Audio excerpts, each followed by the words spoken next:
আসসালামু আলাইকুম গাইস, আশা করি সবাই ভালো আছেন। এই ট্রাক্টরটি বিদায় হয়ে গেল, আজকে বিক্রি হয়ে গেল কালামবাড়ির এখান থেকে নাওগা চলে যাবে। তো কালামবাড়ি এখানে আরো ট্রাক্টর আছে।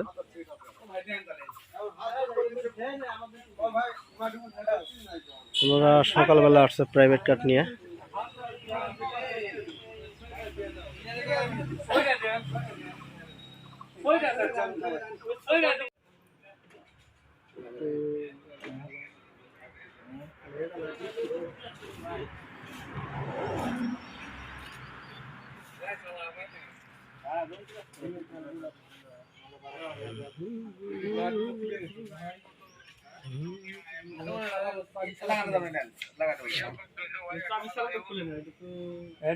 নৌকার ভাইয়েরা গাড়ি নিলে সোনালিকা গাড়ি নৌকার ভাইয়েরা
ছবি আর ওই ফটো